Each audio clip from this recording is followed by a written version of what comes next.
My reverential pranams at the Divine Lotus Feet of our beloved Bhagwan Sri Satya Sai. Respected elders, dear brothers and sisters, loving sarams to all of you. I hope all good at your end by Swami's divine grace and blessings, and your bhajan learning process is happening uninterruptedly with lot of devotion and hard work to offer your best at Swami's Divine Lotus Feet during your regular bhajans. Today I am here with a very special topic: how to prepare a bhajan roster. Those who are already aware and implementing this bhajan roster in your regular bhajans, you know what is a roster. The one who are not aware how to create or yet to implement in your centers or the bhajan sessions. So let me make it very simple. Nothing great to explain about, but as it is one of the fundamental and important element which I feel in any bhajan session. Bhajan roster is nothing but preparation of a bhajan list. Okay, so based on some basic criterias, and it has to be prepared before commencement of any bhajan session. So once again, let me repeat: bhajan roster is nothing but a list of bhajans prepared in accordance with some criterias before commencing any bhajan session. So here two main points to note. One is based on some criteria. So what are the criteria to create a bhajan roster? With my limited knowledge, what I feel is a basic criteria like how we consider rag, tal and bhav as the major elements of any bhajan singing session. I think to create a bhajan roster also, this is more than enough. Rag, tal and of course the bhav. Let us see how these simple criterias will help to create a bhajan roster. And second point is to note here is this list of bhajans or the bhajan roster has to be prepared before commencement of any bhajan session. That is very, very important. For example, Thursday 6 o'clock, your bhajan roster or the list has to be ready before 6 o'clock. Then only it will work. So you are not going to create a list of bhajans after your Ganesha bhajan starts and you start collecting the bhajan in the bhajan hall. That will definitely not work. Let's see why it will not work, what might happen, or what are the advantages or the disadvantages with this bhajan roster. I mean, disadvantages of not having a bhajan roster and advantages of having a bhajan roster. So I think it is pretty clear what is a bhajan roster. It is just a simple list of bhajans prepared in advance with some basic criteria like bhajan tempo, speed like tal, and which rag that particular bhajan belongs to. So you're going to put those bhajans in some order to give a different ambience in the bhajan session. We have some requirements also to create a bhajan roster, is it? So what are those requirements?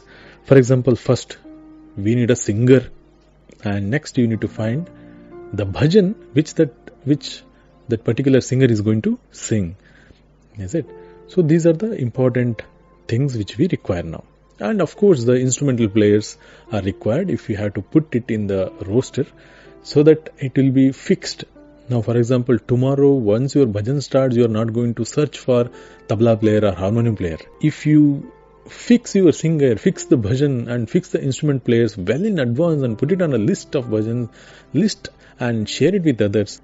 So now we know the requirements, is it? So you need a singer, you need a bhajan, and you need to find out the scale of that singer that you are going to put. Okay, before going to that, so what exactly a basic roster should have? Okay, now for example, serial number, singer's name, and the bhajan name, and on which shruti or the scale the singer is going to sing. That is the basic roster can have. If you want to create more advanced, just definitely you can add a separate column for which rag it belongs to, or what are the different scale references. For example, you can take Western scale or Hindustani scale. What is the difference now? For example, in Western scale, we call black one as C sharp and white 2 as D, so on. Is it? So that is advanced thing. So for basic preparation of any bhajan roster, I think the serial number, how many bhajans are there, the singer's name, then the bhajan which they are going to sing, and the scale is more than enough. Okay, now let's recap once again. So we learnt about what is a bhajan roster, and we learnt about what are the criterias to create a bhajan roster, basic criterias, and now we know what are the requirements to create a bhajan roster. Now let's go one step further. Now we know that we need a singer, bhajan from them. How do you collect that information? There can be two possibilities. One possibility is tomorrow is your bhajan.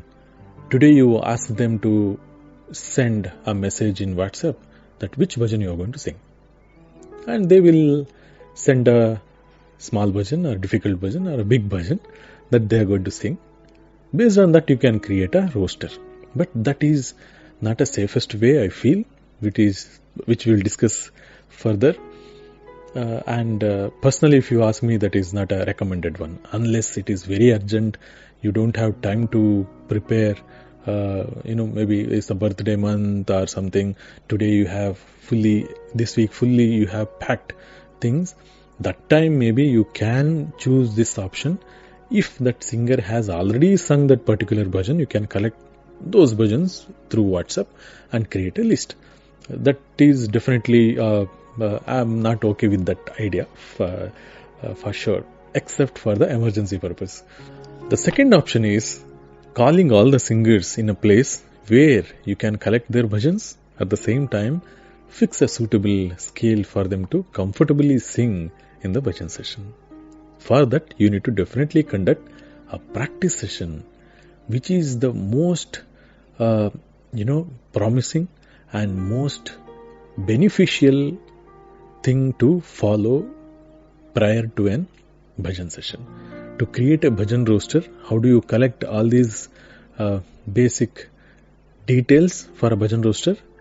You need to conduct a practice session, which is very, very crucial and important to conduct any bhajan session and offer it to Swami, I feel. Along with tala, bhava and raga, bhajan list or the roster preparation is one more prime element in a bhajan session, what I feel. So unfortunately, many of us are not conducting the practice sessions. That is so shocking to see, actually, though, as we were discussing with many singers, bhajan coordinators and the center conveners in these months, and it was very shocking to see that 90% of the centers don't prepare a bhajan roster prior to the actual session. I know there are a lot of commitments, time constraints to have separate practice sessions. Definitely, if not physical, definitely at least you can conduct online practice sessions where you can see whether that singer is singing properly or not, and fix the scale, and at least prepare a list of bhajan before commencement of any bhajan session. Let me give a small scenario. Let us assume, this bhajan list is nothing but a menu card, okay, which we are going to offer it to Swami. Just assume that you are living in a community where so many families are also staying, and one day one very special guest is coming to visit your community, and you all gather together and you want to offer a very big feast to that guest.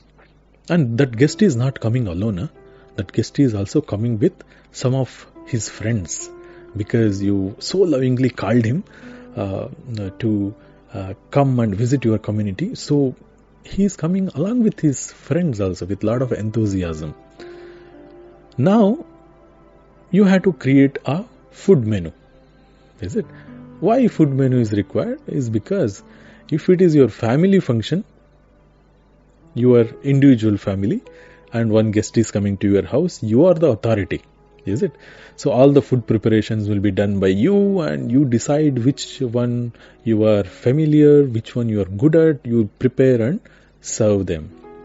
But here, it is a community program. So you cannot simply cook by yourself and try to offer it to that special guest, is it? You need to ask others also whether they are good at cooking something, so that you can serve or give them a chance to serve some delicacies to that special guest, is it?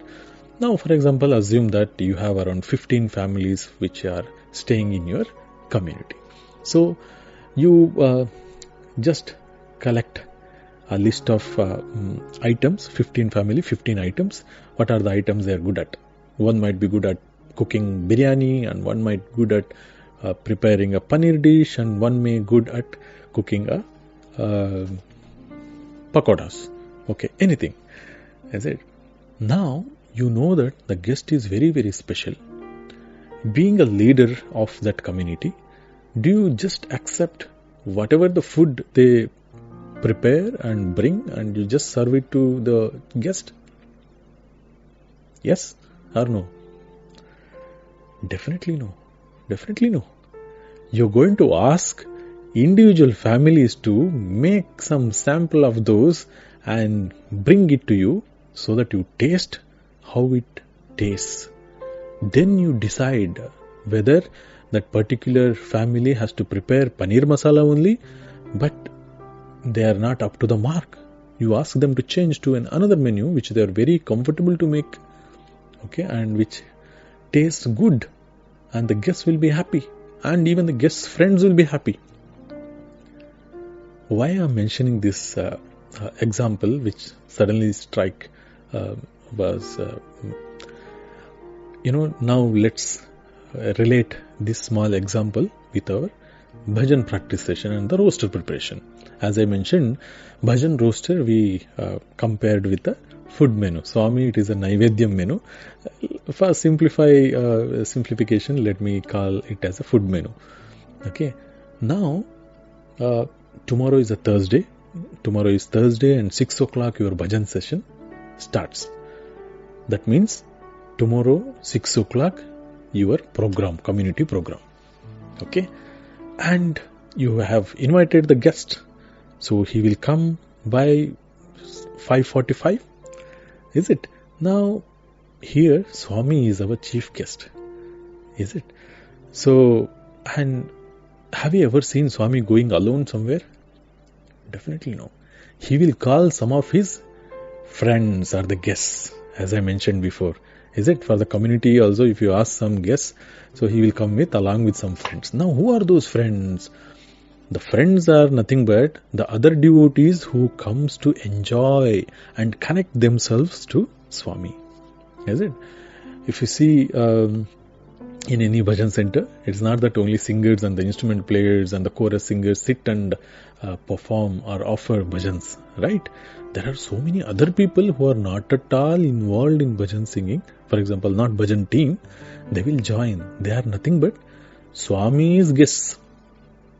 Swami tells them, "Arey, come, the menu card looks so delicious here today.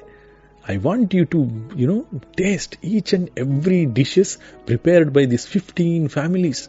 Same thing, Swami invites directly or indirectly.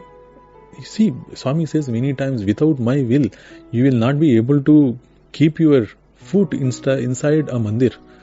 So that means each and everyone who are not part of the bhajan team, even of course the bhajan team, without his will you cannot sing. Okay, so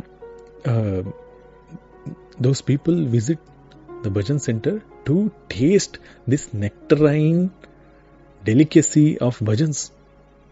It is very, very important for us to understand the importance and urgency in learning, practicing, and offering the best at the supreme guest who attends each and every bhajan session in your center. Okay, Now, for example, okay, let's now, as I mentioned, the requirements is singer, bhajan, and the scale. Is it? Now, if you take a food menu, what are the requirements here?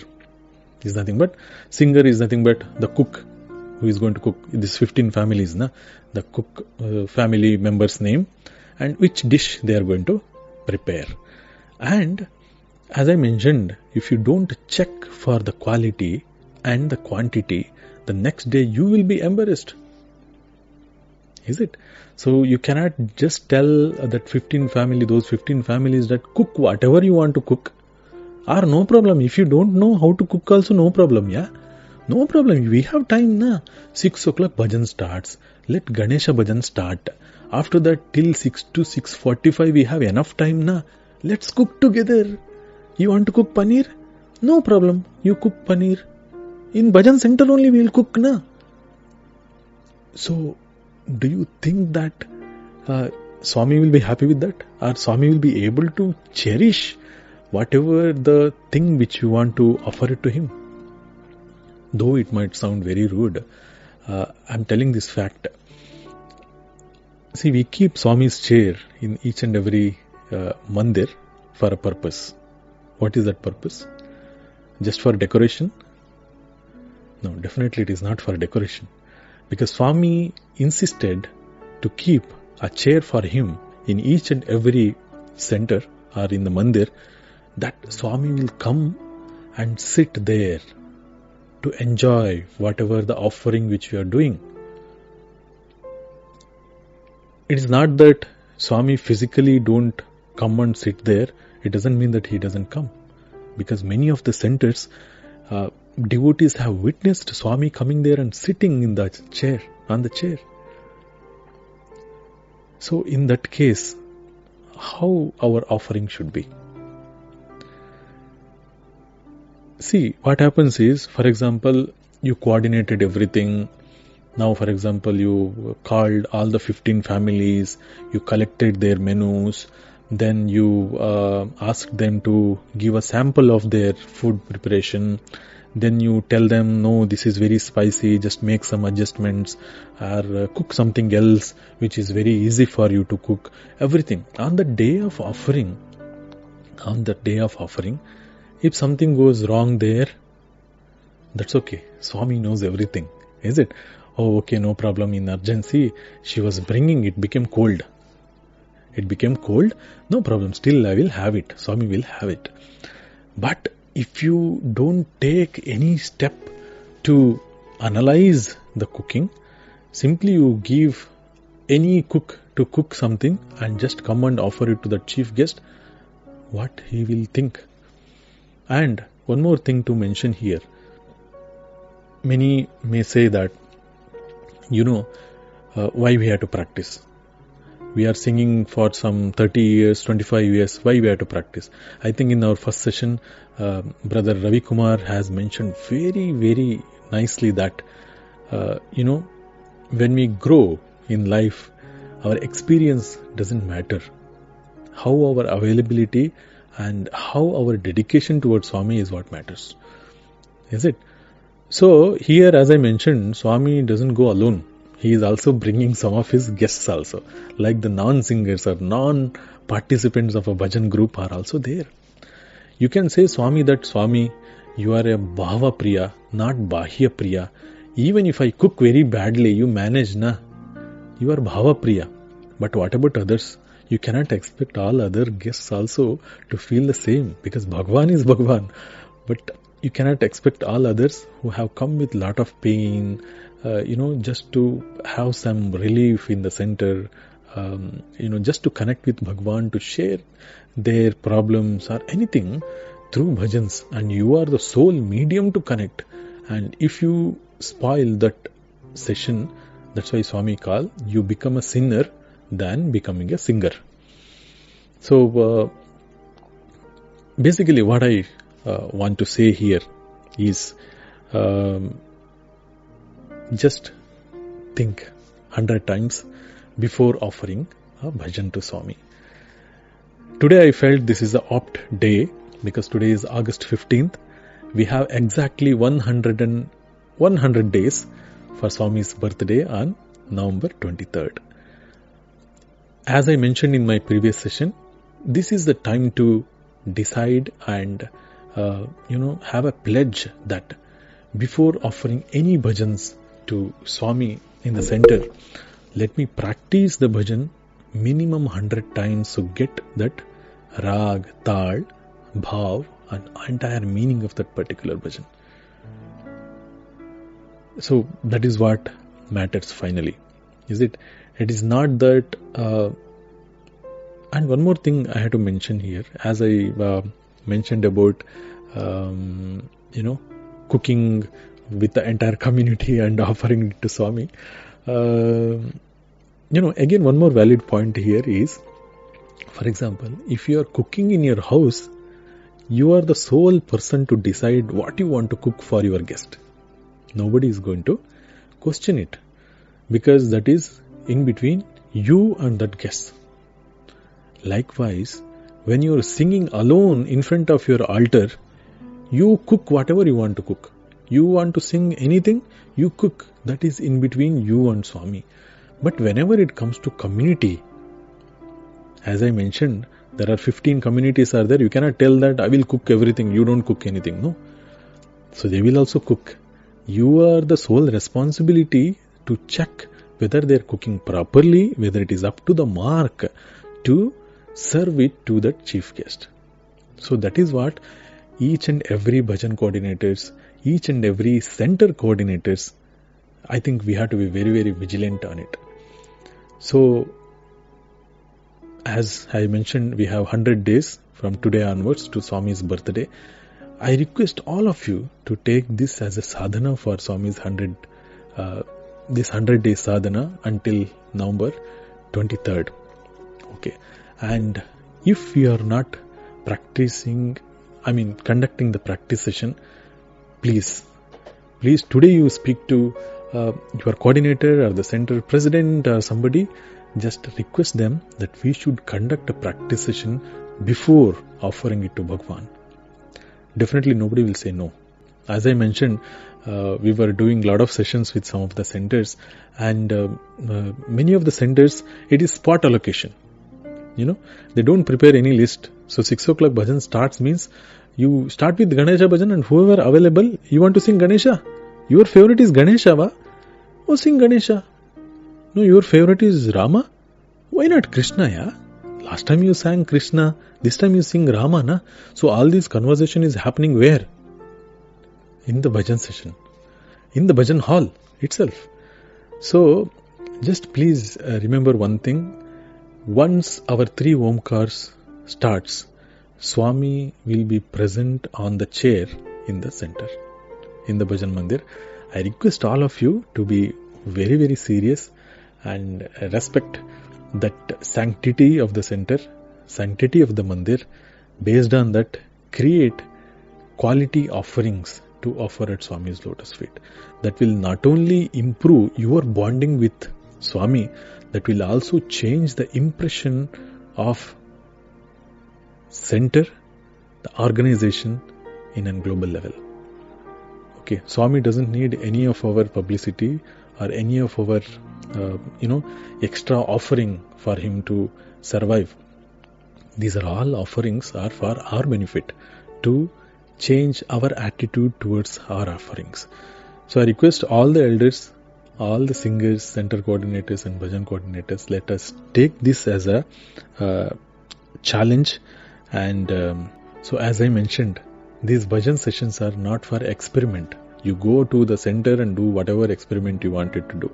But it is for experience, for you to experience, for others to experience. And you are the bonding bridge between those people who are not privileged to sing for him. So please take this opportunity to develop, practice well, conduct practice session, prepare a bhajan roster and then offer. Okay. So next session what we will do is, I'll try to get some small template of bhajan roster and we will learn a simple way to create a bhajan roster. Okay. And please forgive me if I have spoken something with my limited knowledge. It is not that I am preaching something. So these are the points which were mentioned by our seniors, those seniors whom I believe that they are my inspirations and motivations to learn this bhajan and offer it to Swami. And all these directions and the discussions, with whatever little understanding I am having, I'm just sharing it with you. So take care until we meet next time. Keep practicing. Jai Sai Ram.